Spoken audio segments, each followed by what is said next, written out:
Hello, everyone. Welcome to the 17th CEPR-EAERE webinar on climate policies. I'm Christian Gaudier. I'm sharing this webinar.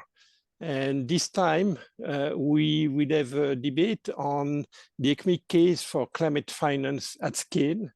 We will have one paper presentation by Patrick Bolton from Imperial College London, and from Alissa Kleinnijenhuis from Imperial College and Cornell University. I will give them 40 minutes for their presentation. And then we will have two panelists.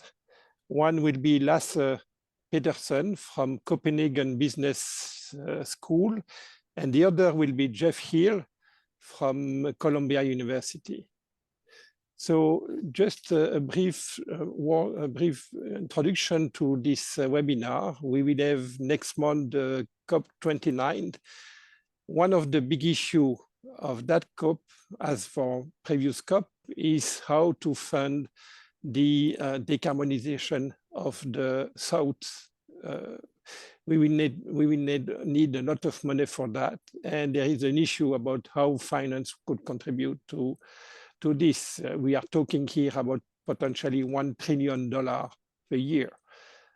So that's the issue that we will be discussing today. So Alissa, the floor is yours.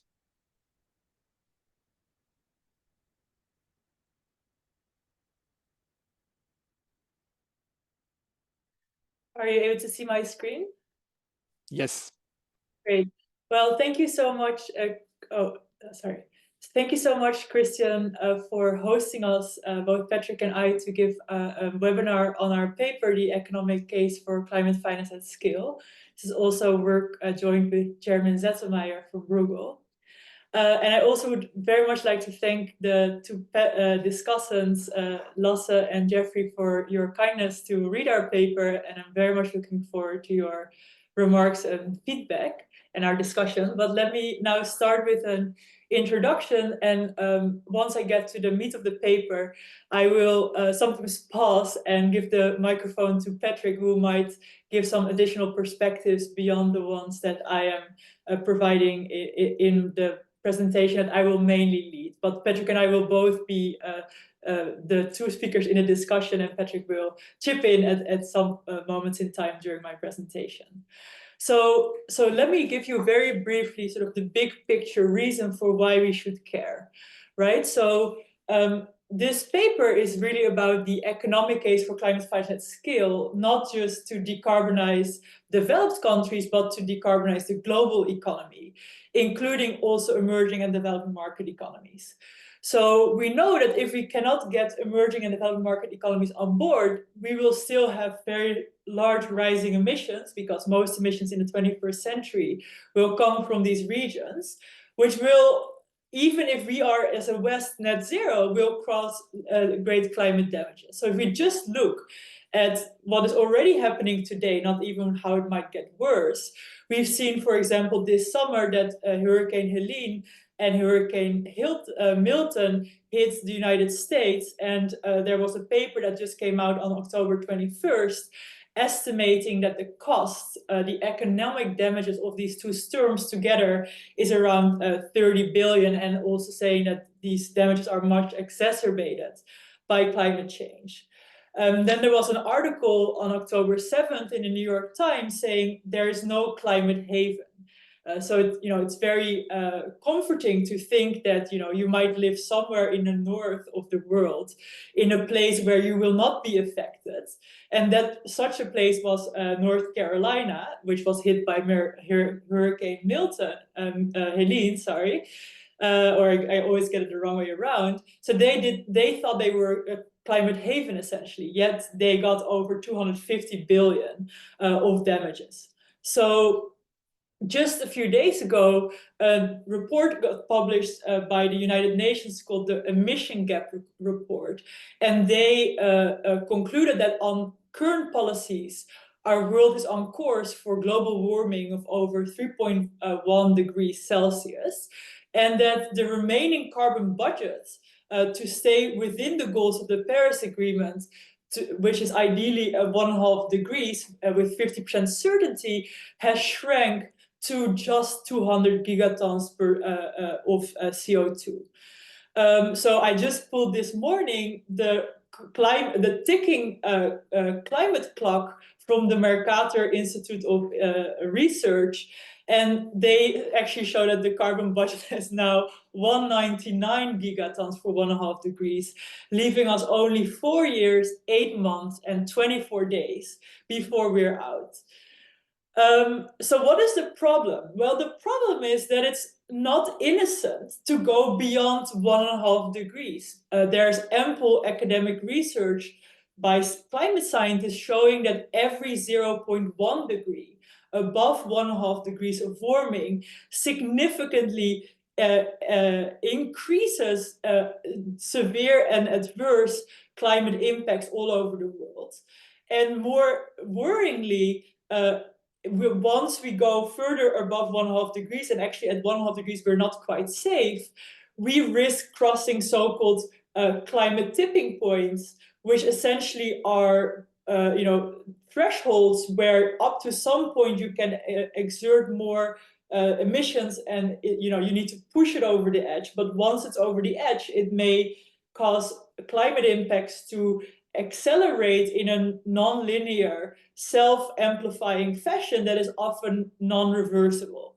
For example, just this summer, there are a lot of climate scientists, including Stefan Ramshoff from the Potsdam Institute, who are warning world leaders that we are getting to a point where the Atlantic Meridian ocean circulation, which governs our climate in the north of the world mostly, may collapse, which will overnight change our weather patterns, and which may cause other climate tipping points to be crossed, such as the die down of the Amazon rainforest, which is so far I think still a major carbon sink, and of course a home of rich biodiversity. Now, some people have suggested, because we are so close to 1.5 degrees, that maybe it's hard to achieve, and we can temporarily overshoot the temperature target, only to get back down afterwards. But actually, there's a paper that just got published on October 9th in Nature by climate scientists and by the editorial board, basically saying that this is not a safe strategy, because the more you overshoot the temperature target of 1.5, in the interim, you get higher climate damages, which is probably not equitable for the global south, who already suffers a lot and is not that wealthy. But also you might cross climate tipping points, so even if you get the temperature back down afterwards, you might not be able to reverse. Plus, it relies on the assumption that we can deploy carbon capture and storage at scale, which so far is not a proven technology. We are currently able to suck 2 seconds of annual emissions out of the air with carbon capture and storage with the Orca plant in Ireland. And it's also so far a non-learning technology that, unlike renewables, has not really gotten much cheaper. So relying on this unproven technology at scale to get back down to 1.5 degrees, even if that's, that's very risky, because we might still have these irreversible impacts, but even if you can do it, we may not be able to get scale. And this paper that underlies it also says we will need some capacity of carbon capture and storage to deal with situations where the transient response to climate change is greater than expected. So we have more warming for a given amount of emissions. So then we want to have that capacity to just basically rein in tail risk, rather than just to use it to overshoot temperature targets. So the final point of my sort of high-level introduction is to say that even though we have agreed on the Paris Agreement in 2015, to aim to get temperature not to increase globally on average more than 2 degrees, ideally not more than 1.5, we actually have not yet seen a dent in the rise of global emissions. So we're still on a rising global emission trend up till 2023. So the latest emission report says that the greenhouse gas emissions in 2003 have reached an all-time high of 57.1 gigatons.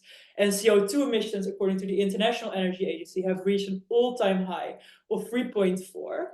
So we're not even on the bend towards net zero yet. And the second point to realize from this graph is that, you know, the climate crisis, as Al Gore said in his TED Talk report, is really a fossil fuel crisis. If you look at this graph here, you can see that almost all of this is CO2 emissions, stem from fossil fuels. So if we want to resolve the climate crisis, we must focus on the financing of the phase out of fossil fuels and its replacement with renewables or other policies that achieve the same effect. The next point on emissions, before I turn to the presentation itself, is to say that actually in 2023, relative to 2024, rich countries, particularly the EU and the US, have slightly decarbonized. The EU by 7.5%, the US, I believe, by 1% or so.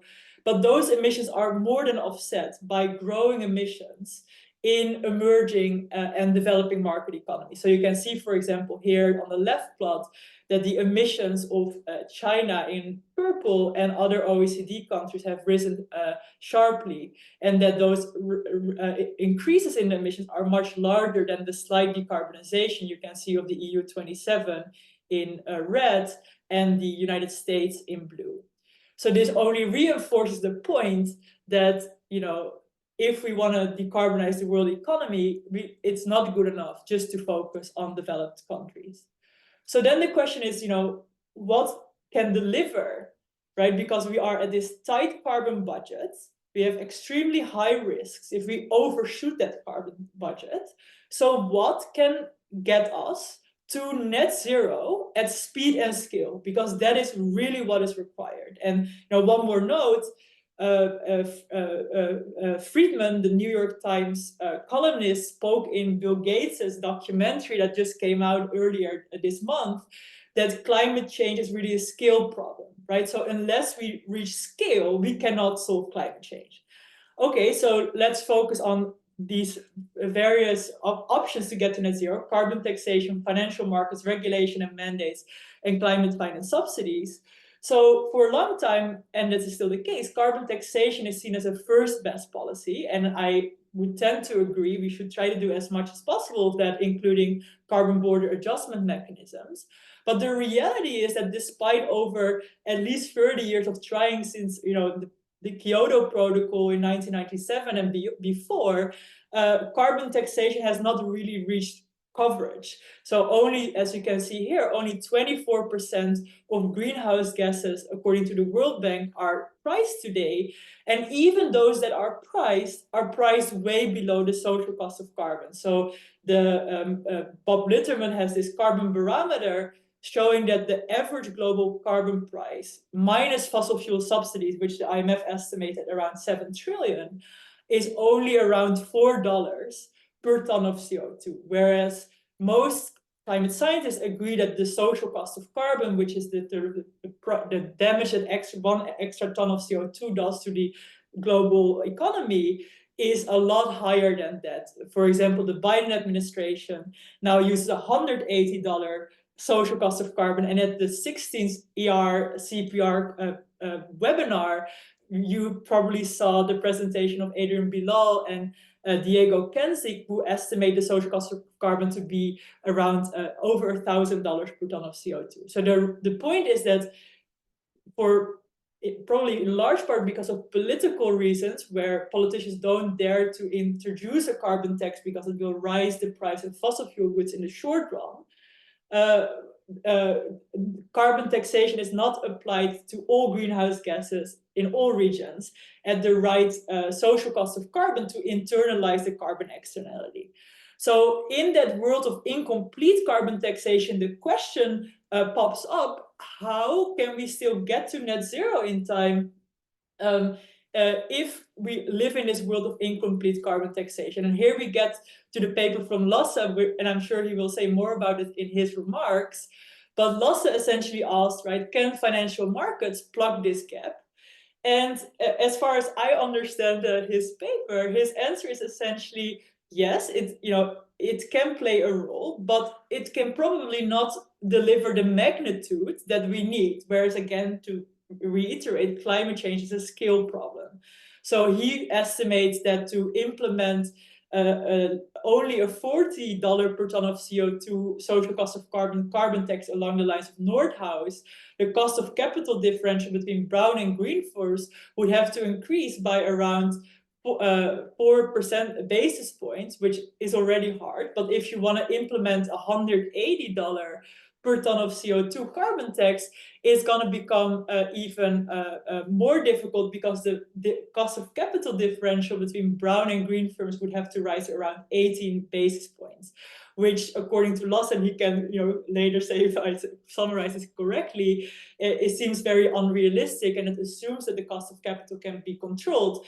And even if you can make the cost of capital differential between brown and green firms be around 18%, still it would not achieve the same effect as a carbon tax, because more expensive lending conditions for brown firms only matter insofar as that brown firm needs capital. But if, let's say, you're a coal-fired power plant and you don't need further capital to continue to operate, this power plant can, in principle, continue running till the end of its lifetime. So if you're in a world where asset stranding of fossil fuels is required, which is the world we live in, if we continue running fossil fuels to the end of the life, we're going to be far exceeding the 1.5 degree carbon budget. Finance alone can't do it, right? And this is exactly the let me see, sorry, 1 second. This is exactly the conclusion that Martin Wolf, a very renowned columnist in the Financial Times, argued. He says market forces alone are not enough to halt climate change. And then, of course, the question is there a role? So basically, carbon taxation alone will unlikely do it alone because of political economy reasons. Financial markets alone won't do it. And so then the question is, can mandates and regulations do it? Well, those can play a very important role, but by themselves are probably also not enough. So this is an article in Science, also published just this summer, August 22nd, saying that it's typically policy combinations that have, at least in the last 2 decades, been most effective in reducing emissions at scale over 2 gigatons. And so then the fourth question is, okay, can climate finance at scale play a role when climate finance is not just done by financial markets, but there is also a role of the public sector in a public-private type of partnership to help bring on board financial markets to pay for most of the decarbonization costs. So to some extent, climate finance, which, public climate finance, which has already been deployed, at least domestically. So the Green Deal and the Inflation Reduction Act are subsidy-based approaches to decarbonization, which have proven successful in decarbonization in the EU and the US. But what I've been arguing since the beginning of this presentation is that just getting the developed countries to decarbonize is not good enough. So there is as I will now start to argue with Patrick in the meat of the presentation, we show an economic case for developed countries to offer public climate finance at scale to emerging and developing market economies to help crowd in private capital to pay for most of the decarbonization efforts. So whilst current climate policy is focused within borders, we argue that developed country climate policy should be extended across borders. And that's really important because as the International Energy Agency and the IFC, International Finance Corporation, report on scaling blended finance for emerging and developing market economies shows, is that there's hardly or way too little private finance going into emerging and developing market economies, primarily because the cost of capital is too high. So as the economist issue on the dawn of the solar age said, is even though batteries are cheaper than ever, plus renewables, making them competitive in many places across the world with fossil fuels, they are not being deployed in EMDEs at anywhere near the scale that is needed because of the cost of capital. So the idea is that with blended finance, you can use, as and this is the paper that Jeffrey Heal has written with Caroline Flummer, you can try to bring down the risk so that the risk-adjusted return for investors exceeds the hurdle rate. So now let's turn to the meat of this presentation. So basically, what have Patrick and I done in this paper with Jeremy Zettelmeier, which is also based on the paper called The Great Carbon Arbitrage with Tobias Adrian from the IMF. So in this paper, we made use of a data set that has information on all the coal mines globally at the mining level, and also all the coal-fired power plants globally at the location level. And what we know is how much coal is being mined and how much, what the capacity is of these coal-fired power plants. And we also know what the emission intensity is of each of the power facilities. And so I'm not showing you the graph here, but we've done an exercise where we've added up the production times emission intensity at the plant level and summed that up, and we find exactly the same global numbers as authoritative estimates of institutions like the International Energy Agency, which gives us confidence that the data set that we use can be relied upon. And so in this paper, we asked actually a really simple question, which is, what are the costs and what are the benefits of phasing out coal? So we argue that on the cost side, there are two main components that need to be taken into consideration when you define the parameter of the cost. One is the investment cost in renewables. So if you're going to phase out coal, which is, by the way, the most polluting fossil fuel, so there's it's responsible for, I think, 14 gigatons of global emissions.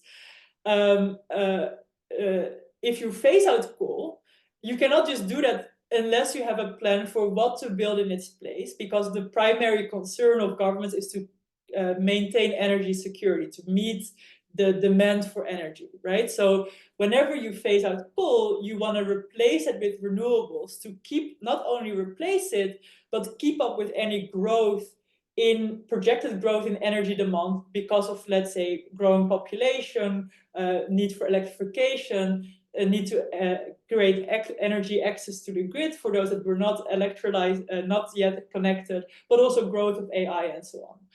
So one component of the cost is the investment cost in renewables, but also the investment costs in the complementary technologies like batteries for short-term storage, lithium batteries, and electrolyzers, which can create green hydrogen for long-term storage, and the investment cost in the grid. The other component of the cost, we argue, is the opportunity cost of coal, which at a minimum is equal, under its strict definition, to the expected missed future free cash flows to the coal owners, discounted back to today. So it's essentially equal to the stranded asset value of coal. And more broadly, you can say that the opportunity cost of coal also encompasses the costs that governments would need to make to compensate workers for their lost wages when they are laid off because coal closes early, and any retraining costs that governments would need to make to help facilitate their entry into a new job, specifically, let's say, a job in the renewable growing energy that will replace coal. And then on the benefit side, we argue that there are two components. One is that if you phase out coal, you will reduce emissions substantially. So there are avoided emissions. And those avoided emissions help to avoid climate damages, right? So the benefit from phasing out coal is the avoided climate damages. But also the second component is the avoided or the reduced air pollution and the associated health costs. In this paper, we're not yet modeling air pollution. In the next paper, we do. So what I'm showing you here is what the cost, based on these components, what the cost of phasing out coal is globally. And we find that over 2024 to 2050, it's around 23 trillion. And over 2024 to 2030, it's around 12 trillion. And you can see that for advanced countries, for example, in the short run up to 2030, the cost is around 3.8 trillion, whereas the cost to phase out coal in emerging and developing market economies is 8.5 trillion. So you can already see that based on this alone, that most of the coal is being produced in emerging and developing market economies. So if we are to phase out coal according to a net zero scenario this decade, we can, that's not an immediate shutdown, mind you, we can avoid, we estimate, around 174 gigatons of CO2.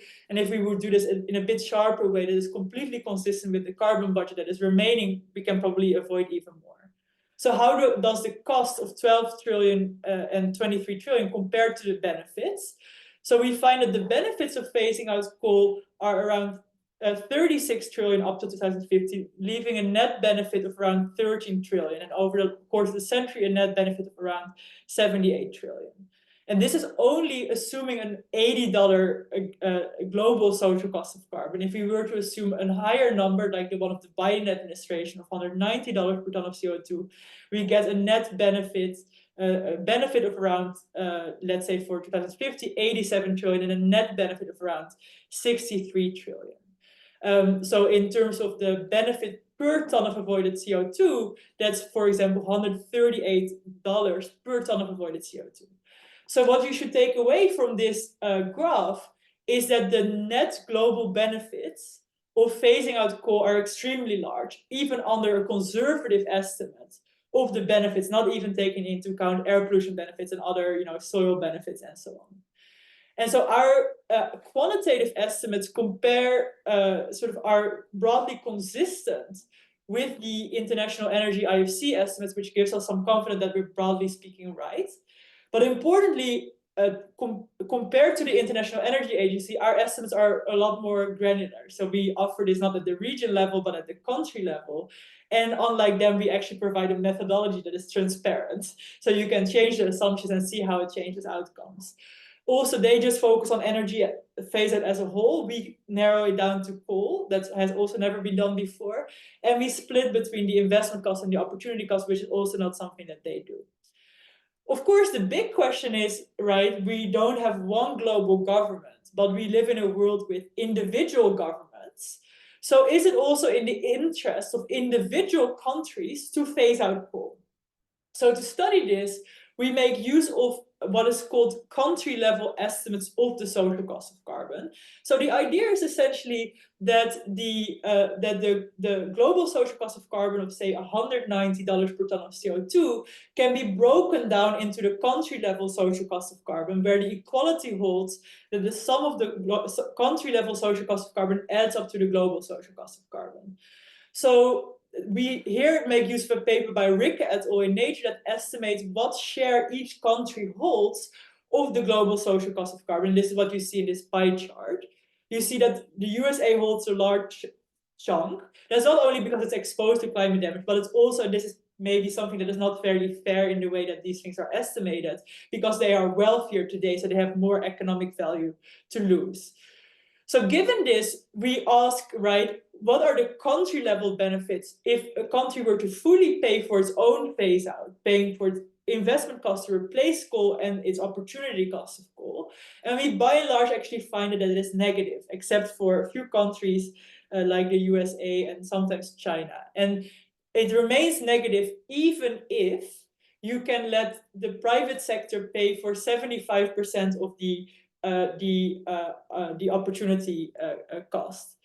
And by the way, maybe one more thing to say about the previous slide here, which I forgot to mention, right? There's one economic approach, which is the Pigovian approach of carbon taxation to internalize an externality. And there's the other approach, which is the Coasian approach of bargaining and contracting, which can also attain the same efficient social outcome. So what we show here at the global level is that it's sound economic logic to pay for the investment cost in renewables and the opportunity cost of coal, because it makes us as a world better off, right? So that's the inside of Coase, who's saying, it is sound economic logic to pay your polluter to stop polluting if it makes you better off. So basically, at the level of the world, we're saying here, climate finance is not just equitable, but it's in our economic interest, right, to provide this at scale, importantly. So next we ask, okay, so it's not often in the interest yet, at least at a low estimate of the social cost of carbon without considering air pollution benefits, for countries to pay for their replacement fully, even if they can get private capital to pay for some of it, which might explain some of the lack of climate action of countries to do enough. Is it in the interest of advanced countries to help pay for decarbonization of emerging and developing market economies? And by the way, I want to say one more thing about my previous slide, which I did not mention yet, which is that if you think about the cost to phase out coal, you take the current energy mix or coal mix in the country, you project its phase out pipeline and its phase out plan and its phase in plan, and you attach the cost to it, which is the opportunity cost of coal and the investment cost in renewables.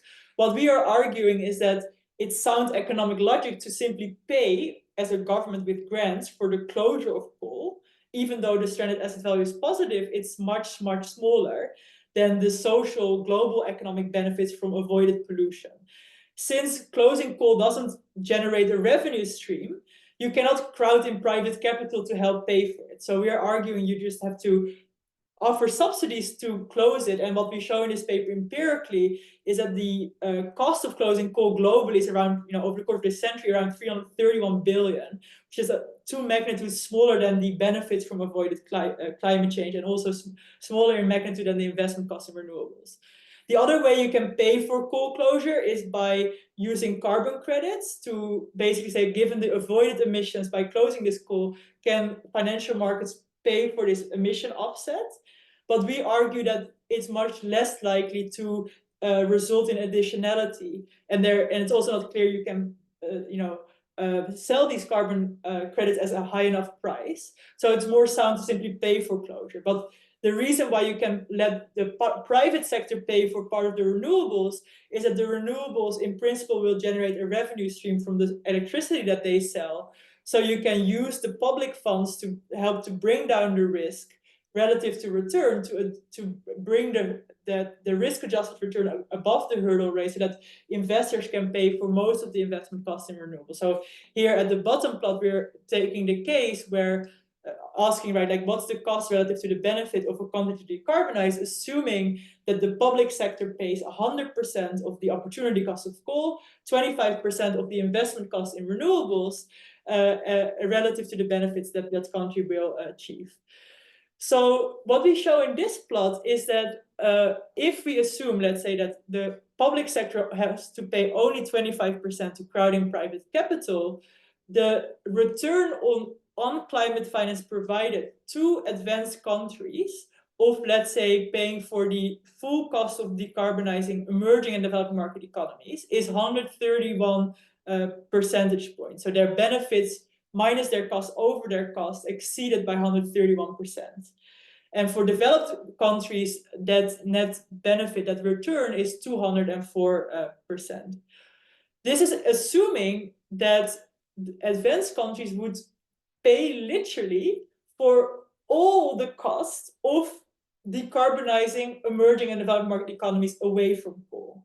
So what we're showing is that it's in the economic interest of the West to pay, even if they literally had to pay for all the costs of decarbonization away from coal. Obviously, it's not necessarily asked for or necessary, given these emerging developing market economies have also some wealth for themselves, that developed countries pay for everything. So we also consider the case where the developed countries would only pay beyond the private benefit of the country itself to decarbonize, which we call emerging top-up, in which case the net benefit to developed countries is even bigger because they essentially pay less. So, and then we essentially show the same thing, not for entire blocks, but we show that if developed countries pay for decarbonization of individual large coal-emitting countries like India, Brazil, Indonesia, Mexico, Turkey, South Africa, Vietnam, Pakistan, Thailand, Argentina, Malaysia, Egypt, and so on, the net benefit to advanced countries is fairly large.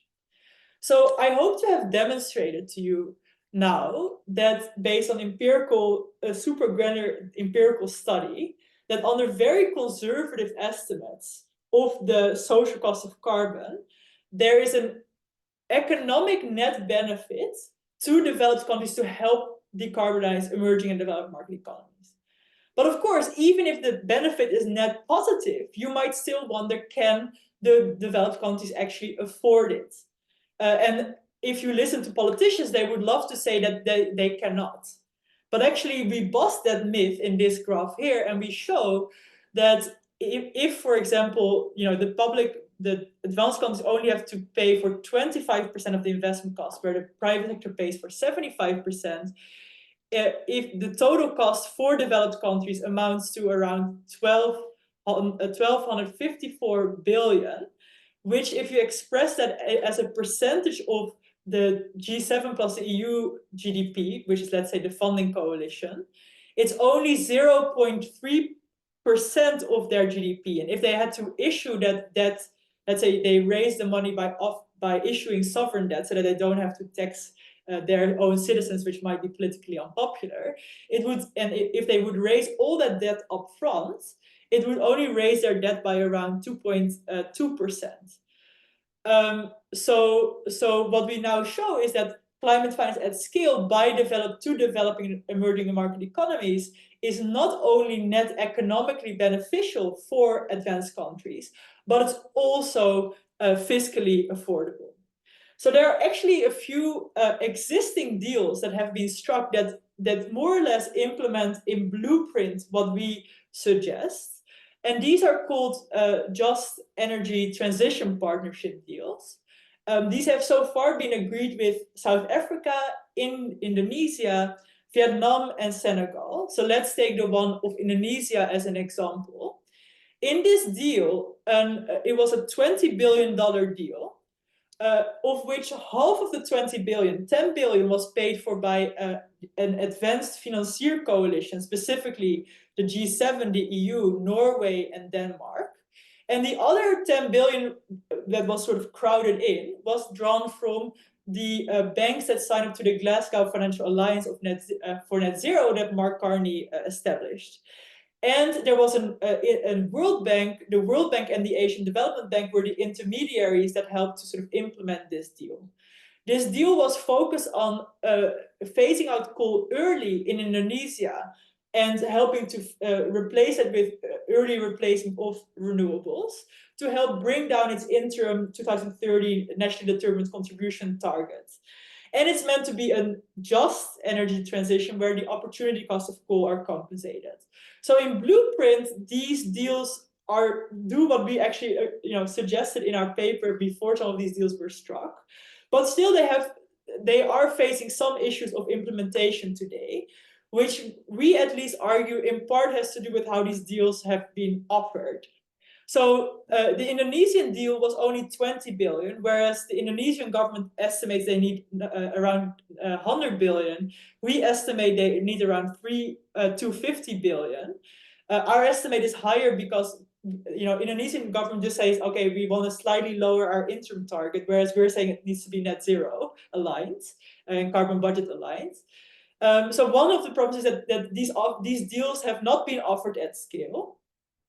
And another issue is that most of the money for these deals has been offered for concessional loans to help crowd in private capital to pay for the renewable pipeline, the phase-in pipeline, whereas only 2% of the deal was grants to actually pay for early closure of coal and coal-fired power plants.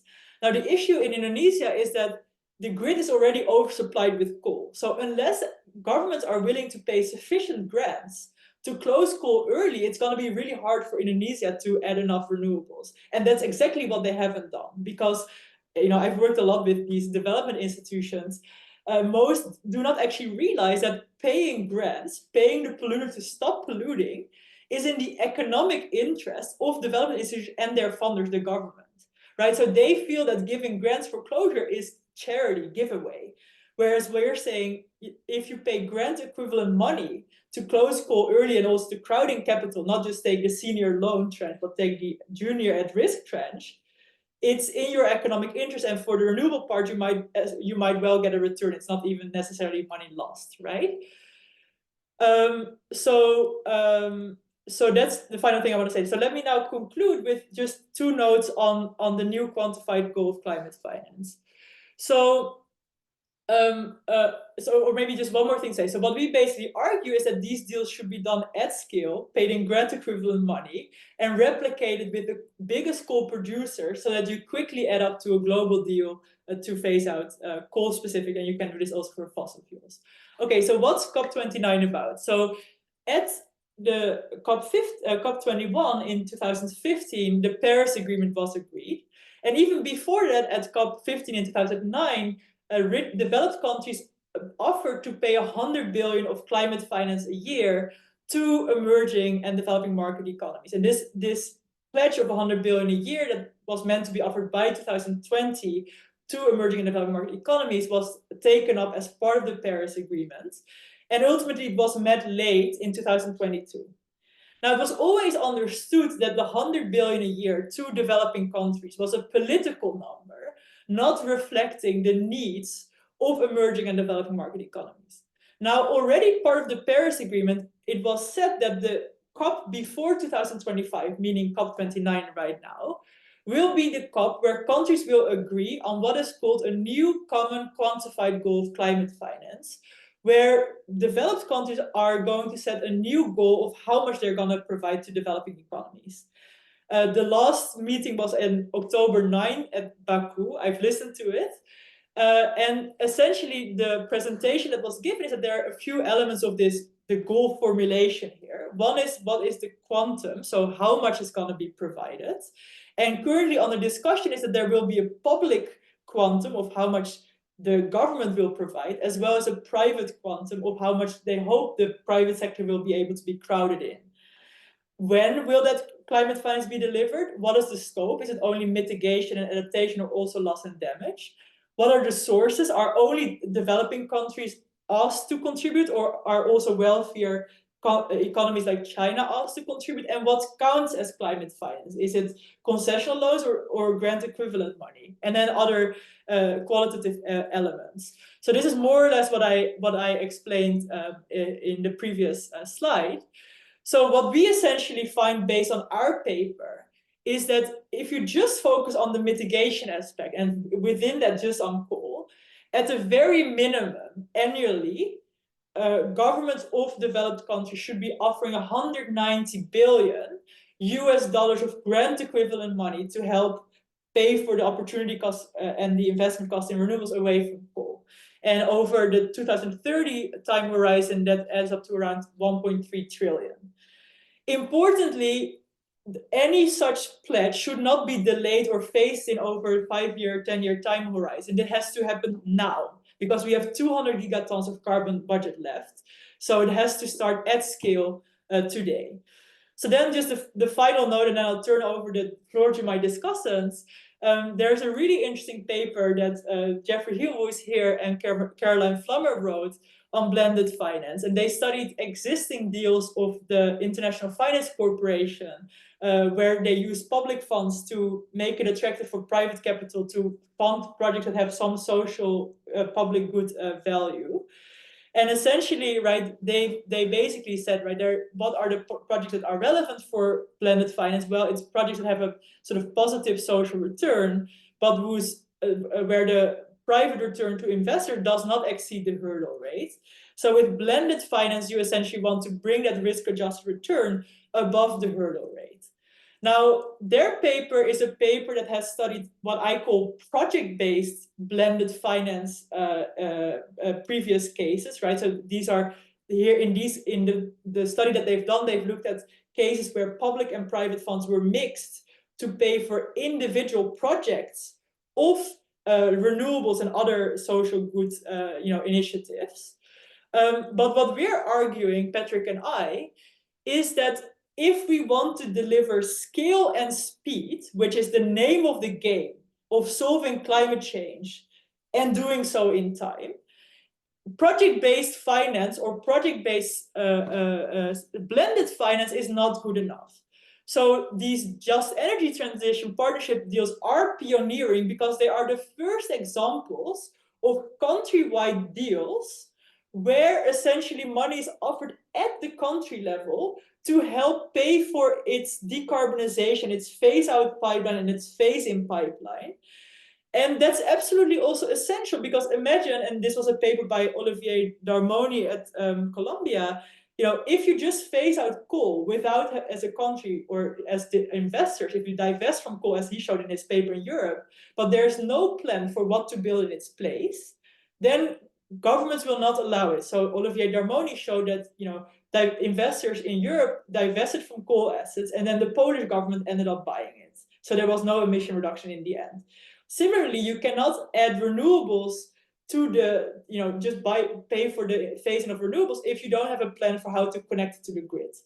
So what we're essentially saying is that climate finance at scale, which will hopefully be offered through this new common quantified goal of climate finance at COP29, is essential, right? It's in our economic interest as the West, but also essential because emerging and developing market economies typically feel that they cannot pay for decarbonization themselves. And it can help to implement the nationally determined contributions that they are going to update in 2025, which is the first, these NDCs are updated only once every 5 years. So 2025 is a key date when they're going to do it again. And essentially, the money offered can help pay for the implementation of an ambitious NDC of developing market economies, paying for the phase-out pipeline with grants, and paying for the phase-in pipeline with system-wide blended finance, where you use blended finance not at the project level, but where you use the assets that are going to be phased in the phase-in pipeline, possibly pool them together in a countrywide fund, and then apply the blending of the right mix. And so what Jeffrey Hill showed in his paper... Alissa, could you conclude within 2 minutes? Thank you very much. Yes, I'm actually done. So basically, what Jeffrey Hill showed in his paper is that there are different blending instruments that can be used. And so, an open question is, what is the right blending mix to bring down the risk sufficiently much for decarbonization in emerging and developing market economies? And so how can you, basically go from project-based blended finance to system-wide finance? So I'll conclude here. This is indeed the end. So thank you so much for listening to our presentation. Thank you. Forward to the discussant's remarks. Thank you very much, Alissa. And I see that you already started the discussion with the panelists.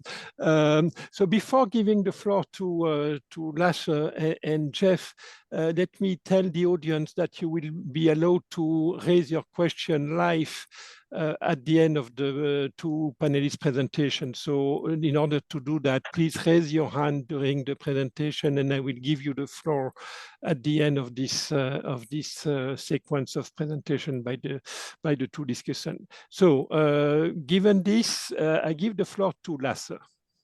Thanks a lot. Alissa, do you want to unshare your screen, please? Oh yeah, sorry, I apologize. All right, great. So let me share mine. Hopefully you can see it. And it'd be better in full screen, Lasse. Okay, perfect. All right, great. So it's my pleasure to discuss the economic case for climate finance at scale. And so what I will do is I'll first very quickly recap the paper, and then I will try to make some comparisons to other approaches, and then I'll make a few comments on the proposal. So first, very briefly to recap the paper. Let me see if I can get this laser pointer to work. Yeah. I think the starting point of the analysis is this notion of the social cost of carbon. And so I think it's useful just to remind us of where that comes from. So what Nordhaus and others have done is they have taken some economic assumptions combined with some climate assumptions, and had a trade-off between economic growth and the climate damages in an integrated assessment model.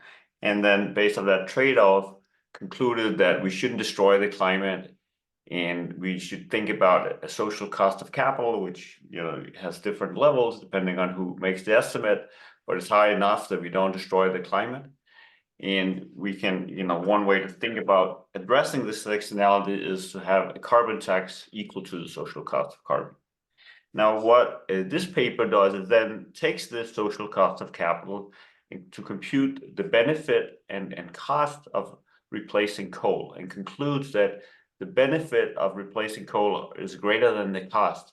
Now, at a very high level, this is actually not surprising, I would argue, because we kind of already knew from Nordhaus that we shouldn't destroy the climate, and that, you know, social cost of capital is high enough that we shouldn't destroy the climate. So therefore, we kind of know that, you know, one of the dirtiest technologies, coal, should be phased out. And so just the whole notion that the benefit of replacing coal is greater than the cost, I think, is not surprising. But what is very interesting, nevertheless, is to think about, you know, how those costs and benefits are distributed around the world. So the benefits are largely global because we have one atmosphere, but the costs are largely local. You know, every country itself has to pay its own cost potentially to replace coal, and so that leads to a free rider problem. And clearly, really quantifying that at the country level, I think, is a very interesting and important analysis. And also this proposal how to fix it, I think, is both interesting and important. I think that's what the paper delivers in a very useful way. But I think the broader point is really how to solve climate change, both thinking about emissions domestically and abroad. And so I want to kind of compare and contrast different ways to address the domestic emissions and emissions from abroad, because the whole notion of the paper here is that the rich countries should pay the poor countries not to emit. So it's sort of a way of thinking about these emissions from abroad. But, you know, there are other ways to think about that. And in terms of ways to address climate change, I think each of them actually can be broken down along these dimensions, domestic versus abroad. So we can think about sort of the PIGUA approach, where you have a carbon tax, you tax the externality. You can have a sort of a green finance notion where you try to think about the cost of capital, and then you can have more an approach based on subsidies. If we start with the first, obviously the way that's implemented globally is to think about a carbon tax or an emission trading system is actually becoming more popular globally. Not as popular as one would like, but still more popular than a carbon tax. And interestingly, there is also sort of a global dimension to this, is how do you think about the carbon border adjustment mechanism? And Europe now has one that's for short called CBAM. And I'll talk about each of these in a little more detail in a second.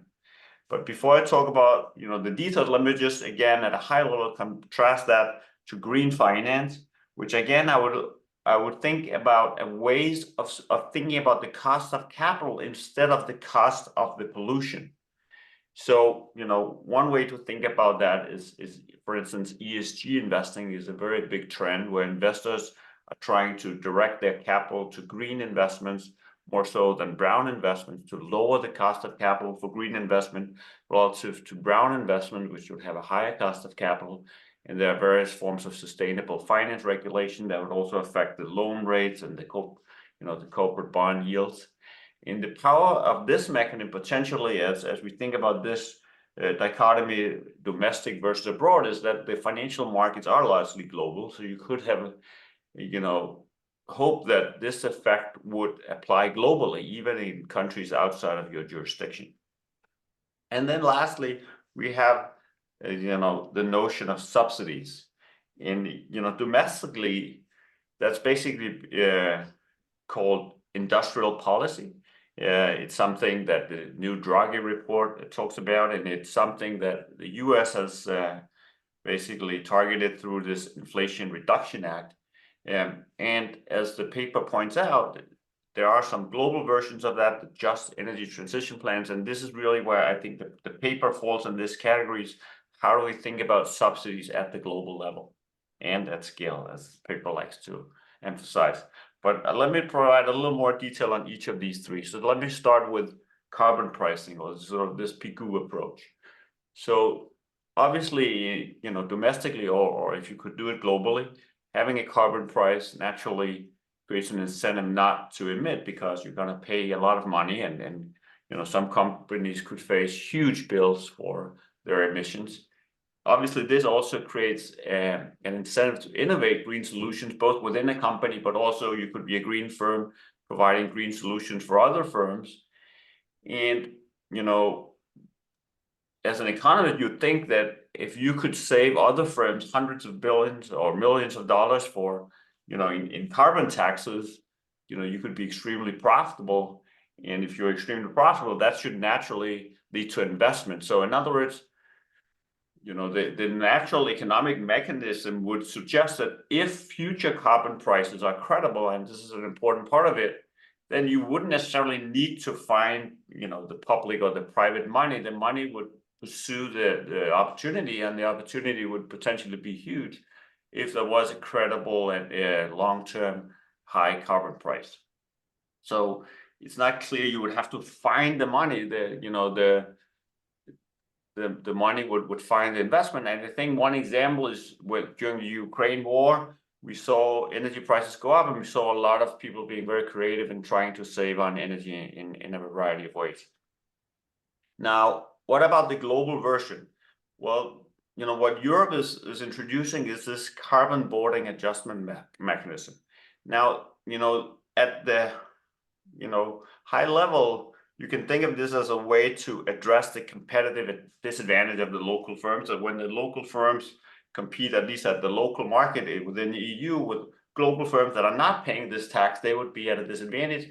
But then if you tax the foreign firms, so based on the embedded emissions inside their production, so if you produce some goods, you want to sell them in Europe, if those goods are produced in a way that has some embedded carbon emissions, you should pay the carbon tax, and that will, you know, put the European countries at a competitive, equal terms with the global firms, at least in the European market. When they're then trying to export abroad, they might still face some challenges, but at least in Europe, that's the idea. Now, interestingly, it actually has broader implications because it also incentivizes other countries to introduce carbon pricing. In particular, if another country wants to export to Europe, they would have to pay Europe the carbon tax that they didn't charge themselves. But if the country itself charges a carbon tax, then their local firms would not have to pay this carbon border adjustment tax to Europe. So in other words, if they want to keep the money at home, they can just make their own carbon tax. And that's actually really creating a lot of attention in a lot of countries. A lot of countries are thinking about introducing carbon pricing in the face of this CBAM mechanism. And the US, in fact, even has several bills related to carbon tariffs, both by Democrats and Republicans of different forms. So I think it is a promising mechanism, but you know, we still have the issue of what about countries that are not relying on exports, and you know, the fact that even many countries don't really have carbon prices even at home. So if you can't do it at home, obviously, you know, how are we going to really get other countries to play along? So another mechanism is this green finance, which I mentioned, you know, has the benefit that capital markets are indeed global. Green finance is a big trend. There are, you know, incredible amounts of assets. About half global assets have signed or more some kind of pledge to be responsible in the investment. Whether they're actually doing anything about it is a different matter, but at least there's the, you know, that attention. There's, you know, the vast majority of global central banks and regulators have joined the network for greening the financial system. So there's a push to try to increase the cost of capital of brown firms relative to green in various ways. But can that fix the problem? As Alissa mentioned, I actually have a paper where I try to estimate the magnitude required here. And if you take the number that the paper here, Alissa and Patrick's paper, they talk about, for instance, an $80 per metric ton carbon or social cost of carbon. I estimate under some assumptions that corresponds to an 8 percentage points difference in the cost of capital for green versus brown, which is just an incredibly high difference that you cannot, I think, hope to achieve just by having some investors disinvesting from the brown, because if you could make 8 percentage point more from brown investment, there unfortunately would be a lot of investors who would jump on that opportunity even before the required return went as high as 8%. So getting that magnitude is very difficult. And also, as Alissa also mentioned, I show in the paper that fixing the issue of stranded assets, getting firms to completely stop using assets that are still profitable, cannot really be done. A carbon tax can make an otherwise profitable brown energy firm unprofitable, but this green finance approach can make the net present value of those profits smaller. But if you're making money, you're still going to be making money. So you're not going to be stopping those kinds of operations. Also, in another very related and a relatively new paper with the co-authors Askelsen, Ebert, and Jensen, we show, it's called In Search of the True Greenium, that the cost of capital difference right now between green and brown firms is around 0.6% per year. So much less than the 8% required. So for both of those reasons, it seems like green finance is not currently enough domestically or abroad. And I think it's hard to imagine that it'll ever be big enough to fully solve climate global warming. So what about this paper's approach of 2 minutes? 2 minutes, Nas. Sorry? I give you 2 or 3 minutes maximum. Yes. Thanks. So on the benefit side, as I said, they basically compute the social cost of capital times the saved emissions, and they distribute those according some saved damages, and the costs are basically investment plus opportunity cost distributed across different sharing schemes. So first the question is it too large? And if you just look at basically paying for the whole thing up front, paying, let's say, 9% of GDP, that's probably not realistic. But I think it is more realistic that you distribute that cost over the years. And in that case, 0.25% of GDP for G7 and Europe, it seems like something that you could definitely do. Now, of course, some European countries that are included here are not rich. They're in fact perhaps even poorer than some of the countries they're supposed to be paying for. So that's one issue here that I think you need to think about a little more. Also, you need to think about whether this is more politically feasible than a carbon tax or carbon pricing. So a carbon tax, remember, is something you collect domestically, and then you can pay it out to your own citizen or reduce other taxes or pay it out, send a check to everybody. But this is sending checks to other countries. So if a carbon tax is politically unpopular, I don't know if sending huge checks to other countries are more popular. I guess that's a political question that's interesting to think about, but I think it's something that needs to address.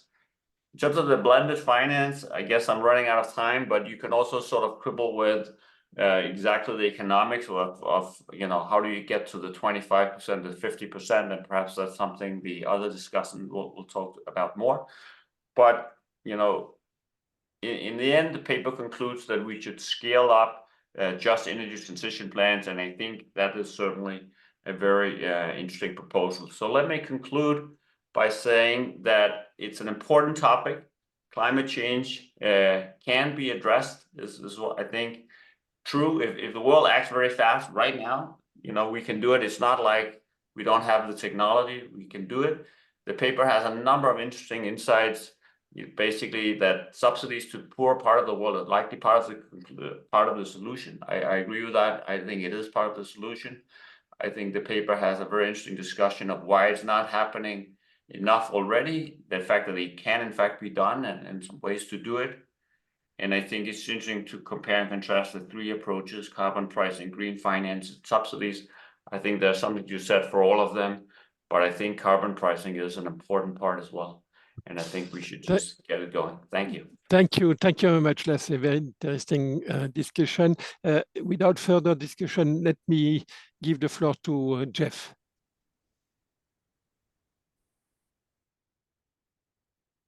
Okay, folks, can you see my screen? Yes. Great. Well, thank you very much, Christian, for inviting me to talk at this session. I've enjoyed it very much so far. I don't know whether I'll enjoy my own talk, but I certainly enjoyed the other two. And thank you, Alissa and Patrick, for a very stimulating couple of papers. And I read the two papers, the Great Carbon Arbitrage and the one that this is actually focused on, which is the shorter paper. And I guess I'm talking primarily actually about the Great Carbon Arbitrage paper. As is the role of a discussant, I will be raising a few niggling points, but let me just say up front that I think the papers are very interesting. I think they're basically on target. I think you're making a very valid point which needs to be made and needs to be made loud and clear. And I think you're making it fairly loud and fairly clear. And it's great that you got the IMF to underwrite it. So a lot of the discussion is of the social cost of carbon. So this is, I'm sure many of you will recognize this page. It's from the Biden administration's analysis of the social cost of carbon emitted, put out last year. As you can see from this, there's no such thing as the social cost of carbon, unfortunately. There's many, many different numbers here. It changes over time and it changes depending on the discount rate. So Patrick and Alissa have chosen to use this number here for many of their calculations, which is roughly speaking the current social cost of carbon, assuming a discount rate of 2%. But as you can see, the social cost of carbon is very, very sensitive indeed to the choice of a discount rate.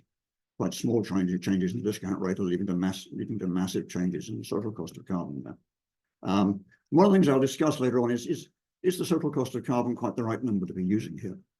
But before I get to that, let me just talk a little bit about what you can think of as the microeconomic foundations of this macroeconomic paper.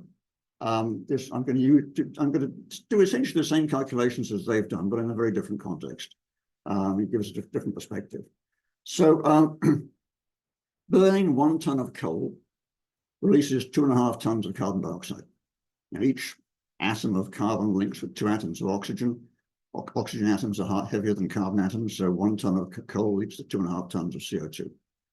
And if you price, so the Biden administration gave us 3 prices for CO2 at the moment, from 120 to 340. If you take the 340 price, then the external cost to burning a ton of coal are $850. If you take the middle price, $190, then the external cost of burning a ton of coal are $475. A ton of coal, when you burn it, releases 2,500 kilowatt hours of electricity. And in the US at the moment, there's a market price of $125. So basically, you are generating an output whose value is $125, and you're generating external costs associated with that of at least 475, and maybe as high as 850.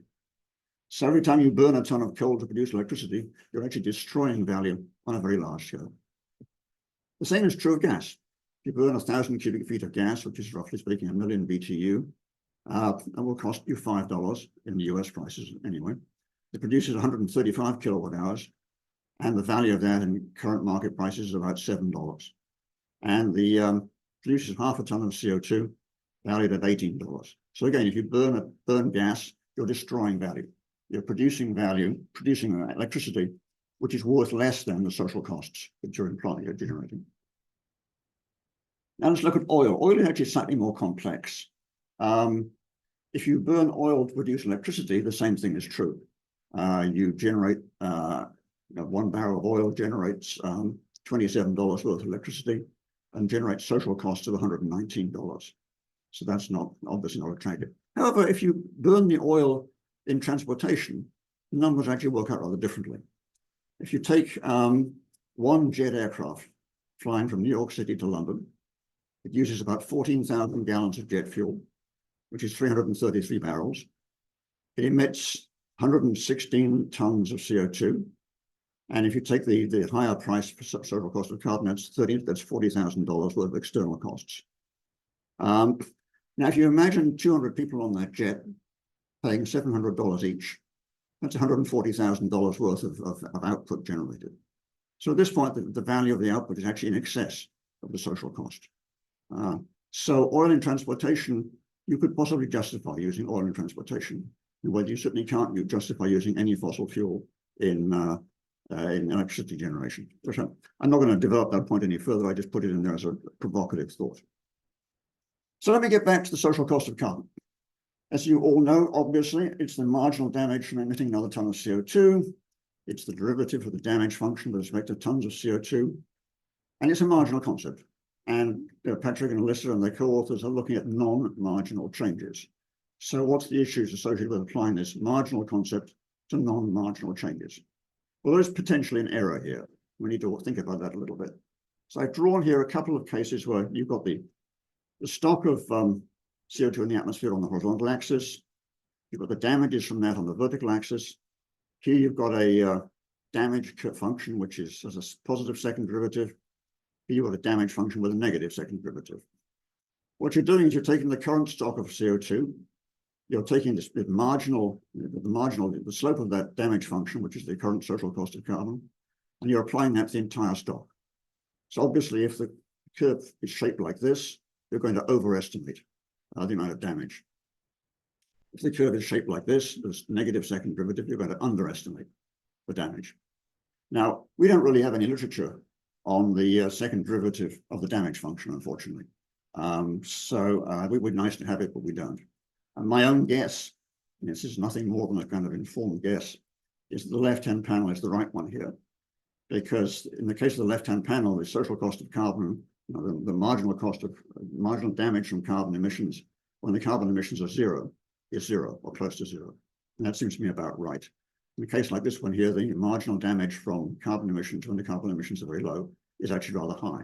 And that I think is vaguely implausible. So I'm inclined to think that the method that the paper is using is actually producing systematic overestimate of the damage. However, there are other errors which I think go in the opposite direction and probably cancel this out. So I actually inclined to believe the results, but because of cancelling errors.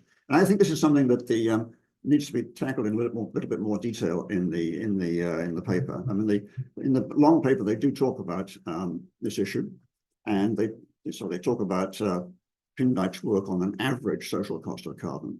But I think what you really want to be doing here, basically, is just integrating along the damage curve, integrating along the damage function. For that, we need much more information than we have. So what do I think that they are not overestimating? Well, I think because they're using a social cost of carbon, which is either 80 or 190.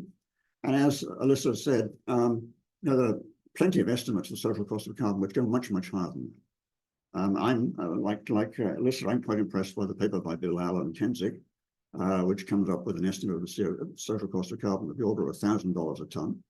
There are other quite serious estimates of the order of $500 or $600 a ton. So I think that the fact that you're using too low a social cost of carbon probably cancels out the error from using a linear approximation when you shouldn't be. It's worth mentioning this point. There's another carbon arbitrage you could talk about. The direct air capture of carbon is something which is beginning to happen on an infinitesimal scale. And there are companies like Kleinnijenhuis, Heritage Carbon, Carbon Engineering, all of which are taking CO2 out of the atmosphere and mineralizing it in the ground. And they'll do that today for about $800 a ton. And the cost, they claim, is falling. If the cost of that ever comes below the social cost of carbon, then it's economically worthwhile to pay for large-scale direct air capture of carbon. And that's another sort of another form of carbon arbitrage.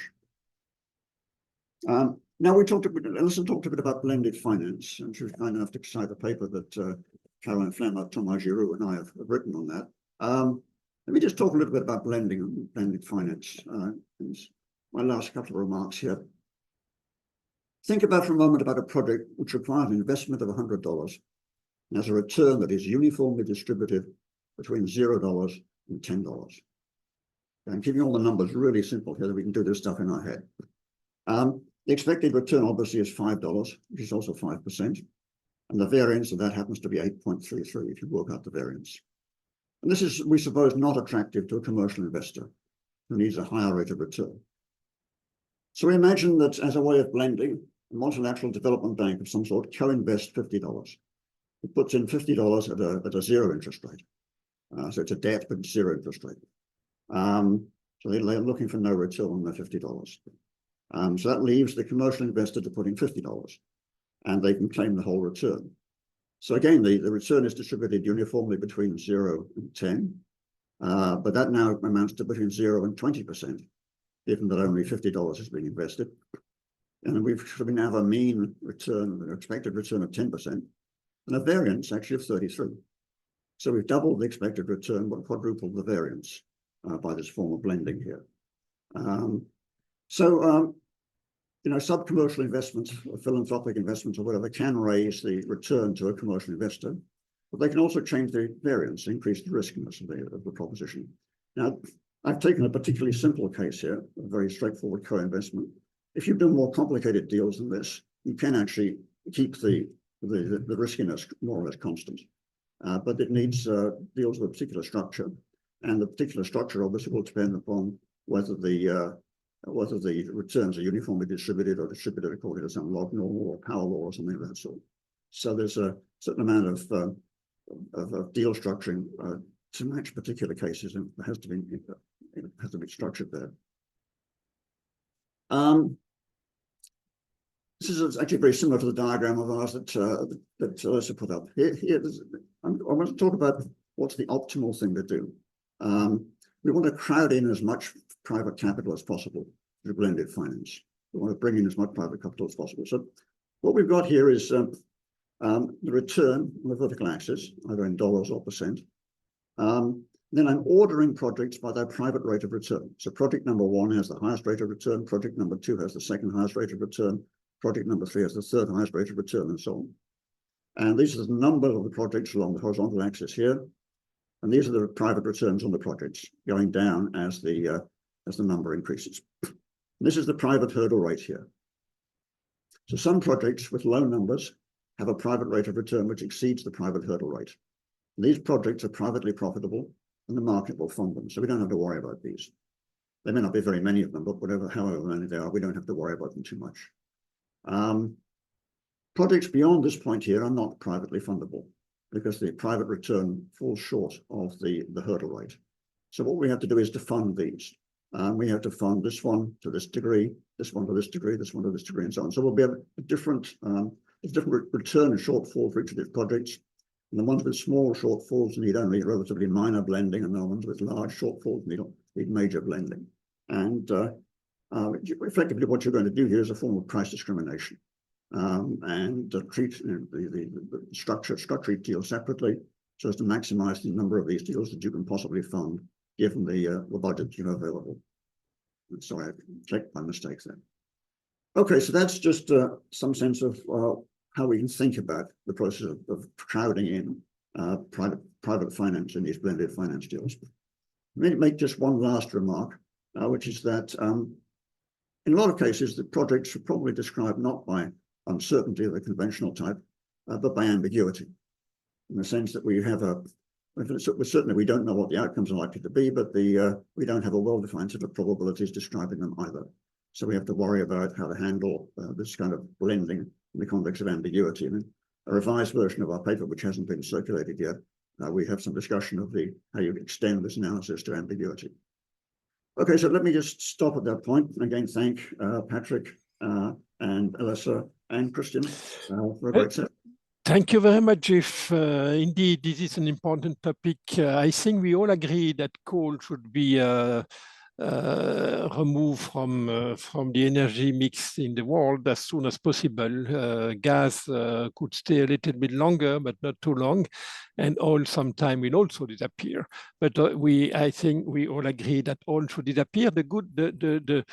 The big news of the Alissa presentation is that it's not only socially desirable at the level of the planet, it's also profitable in a specific sense for the North to subsidize the decarbonization, the exit of coal in the South. So that's new. So before giving the floor back to Alissa and Patrick for replying to the discussion, let me see whether there are questions from the audience. I see Novena Padala has raised his or her hand. Let me activate her microphone. So Novena, you can raise your question. Could you? Let me see. could you, Novena, could you raise your question? I think I gave you the floor. Yes. Thank you. Thank you, Christian. And thank you for your wonderful presentation. It was very quite insightful. My question is on how do we take AI and consider the AI consumption. So one argument is that Microsoft and other AI-driven companies promote the idea that energy efficiency leads to lower overall energy consumption, but this disregards the Jevons paradox, and which suggests that increased efficiency can actually drive higher energy use. So I'm wondering, how do we address this contradiction? Thank you. Thank you very much. So there are two other questions, but before asking Gabriela and Suborna to raise their question, let me offer the possibility for Lasse and Patrick to reply to the discussion and to Novena question. Okay, I guess it's my turn. Yeah, Alissa. okay, go ahead, Patrick. Hello. I didn't want to interrupt a very clear and to the point presentation that Alissa gave. I think the message came across. I think just to respond to Lasse and Jeff, by the way, thanks a lot for your comments. So I think what if you had to tell your friends after the webinar is over, what's the point of this paper? What's in the point? What's the big takeaway? Yeah. So the big takeaway is that you want to think about renewable energy development, not just as an addition, more energy capacity, but as a replacement. That's the key. And then you want to combine replacement with development. That's the key. And once you do that, you realize actually the replacement generates a valuable asset, which is avoided emissions.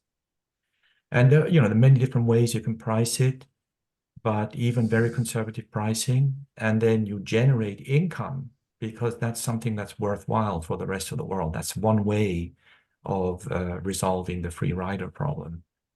So I think that I would like you to remember that as a takeaway.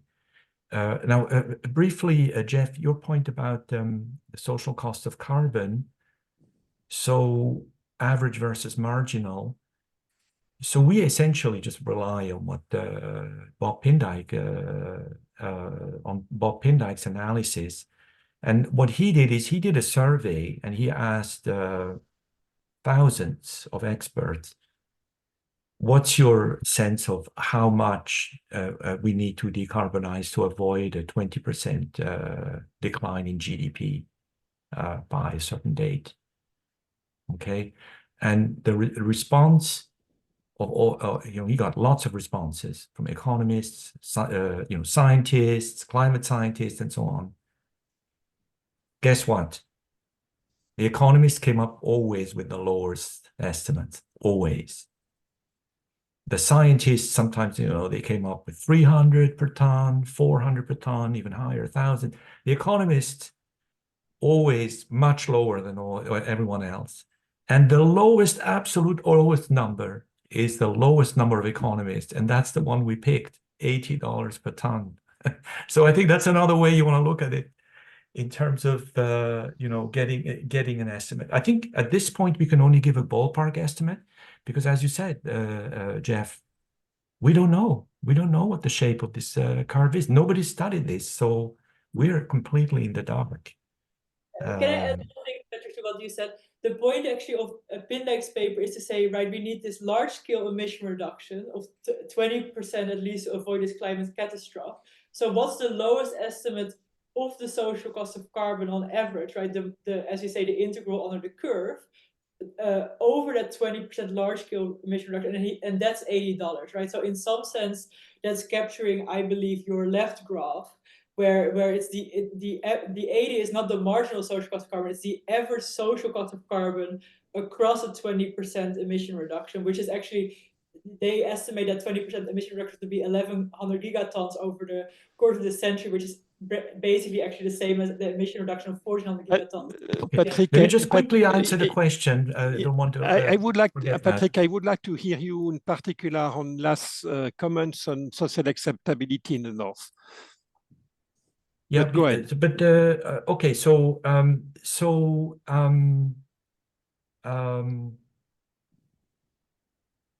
the point of our quantitative analysis on the distribution of the benefits and who might be willing to pay was really to get a sense of what would be the fiscal burden if G7 plus a few other rich countries were to pay the 25% share needed, and I think the big takeaway here is that the numbers are quite low, and I think Lasse emphasized that as well. Is you have to think of this as a transition. It's not going to be done all overnight. So you're going to be spending money year after year, and if you look at it in terms of how spreading the money over time as you decarbonize, it's a number like 0.3% of GDP. That's very much in the ballpark. I think what it speaks to, the acceptability point. So since Copenhagen, we've been stuck on the 100 billion, right? No progress. Now, this is a way of making it much more palatable for advanced countries who have to deliver. You want to explain there's a big benefit of providing the 100 billion if you do it right. That's a huge benefit for us. Right now, it's all just framed in terms of, oh, it was unfair. Rich countries polluted a lot. Poor countries are suffering. Rich countries need to pay. It's true, it's unfair. But, that argument has limited political weight, whereas I think that is explaining the benefits is important. Anyway, but quickly the answer to the question that was asked. Yeah, I mean, AI is completely changing a lot of the calculations. It's just completely crazy. What we're going to see in terms of energy demand, electricity demand from AI, it's going to be explosive, in a very short term. And all the evidence suggested in the short term, every time we can get increased electricity production capacity for data centers and so on, it always comes from fossil fuel burning, natural gas primarily. So this is a huge negative for the climate from AI that needs to be addressed very, very seriously. Okay, thank you very much. Let me offer the opportunity to Suborna and Gabriela to raise their two questions. So Suborna. Hi, thank you. It's been a wonderful presentation. Can you hear me? Yes. Yeah. So my question actually has already been partly answered by Patrick. So but I'd like to ask, and thanks, Alissa, for the great presentation. But one part is the paper actually, as far as I can understand it, it more pronounces the social the benefit that's going to be accrued by at the global level or at the, let's say, country level.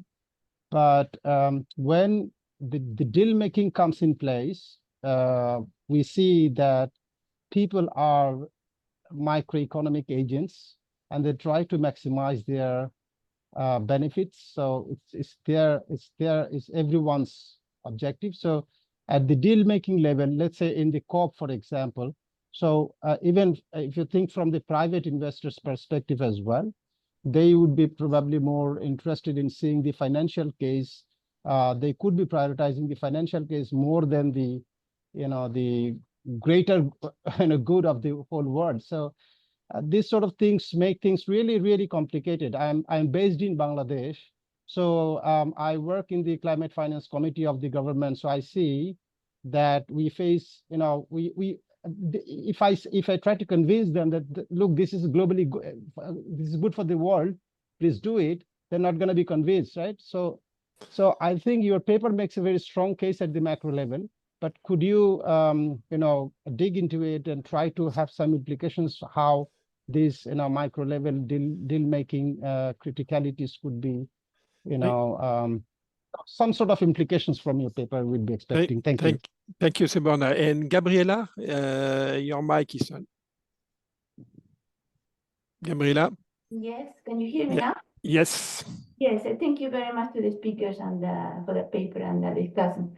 I have two complete questions here. I'm surprised that you don't discuss all the resources that can be obtained from removing subsidies to fossil fuel companies, especially those applied to companies in developed countries, not just for developing countries, but the OECD and the IIA has a big report on how much subsidies are given to these companies. And that can be used for climate finance, right? So the other thing is that I don't see my discussion of, besides the possibility of having a carbon price or carbon tax, which is very difficult, but in the absence of that policy, how do you incentivize institutions, companies, the government to provide climate finance?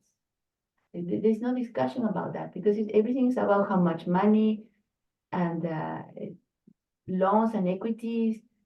But how do you incentivize these agents to provide this climate Thank finance? you. Thank you, Gabriela. Patrick, you have 2 minutes for just final comments. Very quickly, our time is up. So thanks, Gabriela. And I actually already forgot the first name. Sorry about that. Both excellent questions. Now, on the first question about Bangladesh, I think the way you want to read our paper is that it's the rest of the world that needs to help Bangladesh finance their renewable development path, and if it has a coal operations to phase out coal, it's not up to Bangladesh. Bangladesh is offering a public good to the rest of the world, but if it does that, and it's the rest of the world that's disproportionately benefiting. So that's sort of the point of the paper, is to show how much the rest of the world ought to invest in the decarbonization of the energy sector in Bangladesh, and is it a crazy number, and how you do it? That's sort of the point of the paper. Now, on the second question, how do we incentivize government, and also the subsidies? Definitely the subsidies. A lot of we're all economists. Like Jeff said, whenever we're burning coal, we're destroying value. How can you destroy value on a systematic basis for years and decades, and still say that the economy somehow functions in a proper way, right?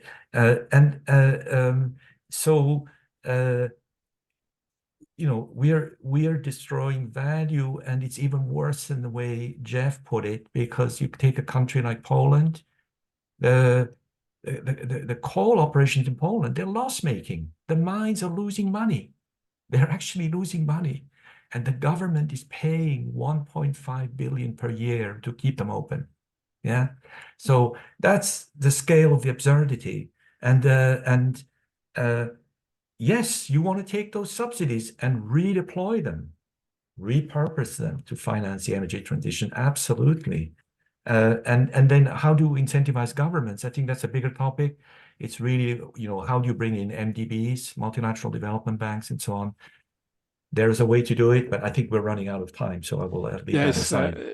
Thank you, Patrick. Thank you, Alissa. Thank you, Jeff. And that's, I think it was a very useful discussion, very entertaining and rich in contribution to the reflection. I hope that negotiators going to the COP29 are hearing us, and that will be helpful to find an agreement next month. So thank you very much. See you next time for the next CEPR-EAERE webinar. Thank you. Bye.